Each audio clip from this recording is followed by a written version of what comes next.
Mga kapuso, matindi ang pinsalang iniwan ng Bagyong Tino.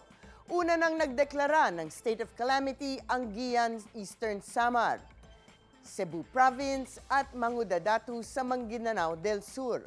Dahil sa pinsalang iniwan ng Bagyong Tino, isinailalim na rin sa state of calamity ang iba pang probinsya. Kabilang dyan ang Palawan. Nasa state of calamity na rin ang Canlaon City sa Negros Oriental. Dahil dyan at sa bagong banta ng super typhoon na posibleng pumasok ngayong weekend, idineklara ang state of national calamity ni Pangulong Bongbong Marcos. Pag-usapan po natin yan. Ask me, ask Attorney Gabby.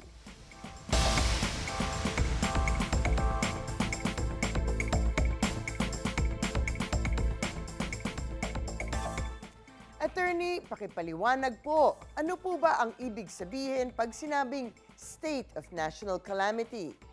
Well, kapag idineklara ang state of national calamity, ibig sabihin ay kinikilala ng pamahalaan na may malaking pinsala o epekto ang isang kalamidad sa maraming bahagi ng bansa. Ayon sa Republic Act No. 10121 o ang Philippine Disaster Risk Reduction and Management Act of 2010, may kapangyarihan ng Pangulo sa rekomendasyon ng NDRRMC na magdeklara nito kung malaki ang pinsalang dulot ng bagyo o anumang sakuna. Sa ilalim ng deklarasyong ito, nagkakaroon ng mas mabilis na relief at rescue operations. Meron siguro nating masasabing tatlong major na benepisyo na magiging resulta sa deklarasyon ng state of calamity. Una, magkakaroon ng otomatikong pagbabahagi ng calamity fund at pagkakaroon ng supplemental funds para sa pagpapagawa ng mga di inaasahang nasirang pampublikong infrastructure. Pangalawa, pagpapahintulot sa mga pautang na mababa ang interest. Of course, interesado ang lahat ng dyan, lalo na kung kayo ay nabiktima nga, yung sasakyan ninyo o ang bahay. At pangatlo, maipagbabawal ang pagtaas ng presyo ng mga pangunahing pangangailangan at bilihin. Ayon sa Price Act o ang RA 7581, nagiging epektibo ang price freeze para sa mga pangunahing pangangailangan sa loob ng 60 days unless sooner lifted by the President. Pinahihintulutan din ito ang pagpigil sa pagtaas ng presyo o ang pangkalahatang kontrol sa mga pangunahing bilihin.